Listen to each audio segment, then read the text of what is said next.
ऐसी तस्वीरें सामने आ रही है जहां पर विरोध प्रदर्शन किया जा रहा है। जंतर मंतर के विरोध प्रदर्शन की भाईजानों की ये तस्वीर देखिए। दूसरी तरफ हिंदुओं के द्वारा संभाजीनगर में ये विरोध प्रदर्शन किया जा रहा है कि एक क्रूर आक्रांता की कब्र आखिरकार भारत में क्यों है, जगह जगह पर उसकी मूर्तियां क्यों है, और इसी को हटाने को लेकर के संभाजीनगर में ये विरोध प्रदर्शन किया जा रहा है। तो महाराष्ट्र में हिंदुवादी संगठन औरंगजेब की कब्र उखाड़ने की मांग को लेकर सड़क पर उतर गए हैं, तो राजधानी दिल्ली में मुस्लिम संगठन भी शक्ति प्रदर्शन कर रहे हैं। वक्फ बिल के खिलाफ मुस्लिम संगठनों ने प्रदर्शन का ऐलान किया है। इस प्रदर्शन में असदुद्दीन ओवैसी शामिल है। दोनों ही जगहों पर प्रदर्शन देखने को मिल रहा है। तो प्रदर्शन हो रहा है, तस्वीरें लगातार आपको दिखा रहे हैं, लेकिन ये जो घमासान मचा हुआ है उस पर एक तरफ जेपीसी चेयरमैन जगदंबिका पाल ने क्या कहा और दूसरी तरफ एआईएमआईएम के अध्यक्ष असदुद्दीन ओवैसी ने क्या कहा, सुनिए।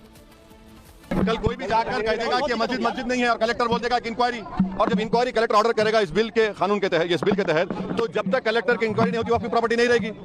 यही होगा ना। अगर आपकी मस्जिद है, कोई आके बोलेगा मस्जिद नहीं है, कलेक्टर को कंप्लेंट दे दिया, कलेक्टर इंक्वायरी करेगा, इंक्वायरी तक जब इंक्वायरी ऑर्डर करेगा तो वो मस्जिद नहीं रहेगी, वक्फ नहीं रहेगा। दिल्ली में 123 प्रॉपर्टीज हैं जिसको दिल्ली वक्फ बोर्ड कहता है हमारी है और गवर्नमेंट बोलती है हमारी है। पार्लियामेंट सामने की मस्जिद आप देखते हैं ना, वो सरकार कहती है हमारी प्रॉपर्टी है। कल कलेक्टर ऑर्डर करेगा और नोटिस लगा देगा गवर्नमेंट प्रॉपर्टी, वही तो कर रहे हैं। और हिंदू धर्म में, सिखों के धर्म में, जैन धर्म में, बौद्ध धर्म में उनके जो मजहबी बोर्ड्स हैं उसमें तो कोई उन्हीं का मजहब का नहीं बन सकता है। यहाँ पर आप कैसे बना रहे हैं फिर, और ज्यादा बना सकते हैं क्या? इससे वक्फ को बचाने का कोई ताल्लुक नहीं है।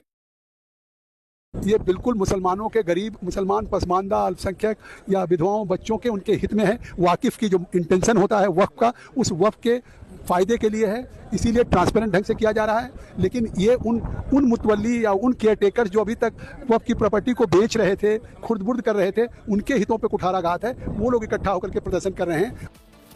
तो एक तरफ महाराष्ट्र में औरंगजेब की जो कब्र है उसे उखाड़ने के खिलाफ प्रदर्शन चल रहा है, दूसरी तरफ दिल्ली में भी एक प्रदर्शन चल रहा है all India Muslim personal law board के पैनल तले, और यह प्रदर्शन किया जा रहा है कि जो संशोधन होना है वो नहीं होना चाहिए। अब आपको यह समझना होगा कि दोनों ही प्रदर्शन में आखिरकार देश के हित में क्या है और कौन वो लोग हैं जो अपनी राजनीतिक रोटियां सेकने की कोशिश कर रहे हैं। इस रिपोर्ट में समझिए कि ये प्रदर्शन दोनों जगह क्यों हो रहे हैं।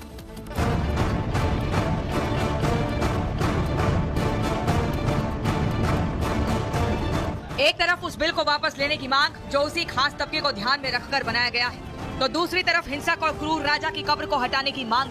दोनों ही मुद्दों पर घमासान आर पार का है। पहले दिल्ली के जंतर मंतर की ये तस्वीर देखी जहां मुस्लिम समुदाय ने वक्फ संशोधन बिल के खिलाफ हल्ला बोल दिया है। All India personal law board के नेतृत्व में दिल्ली के जंतर मंतर पर संशोधित बिल के खिलाफ प्रदर्शन किया जा रहा है।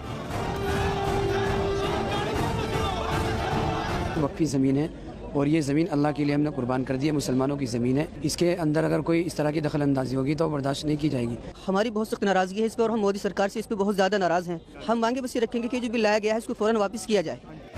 All India Muslim personal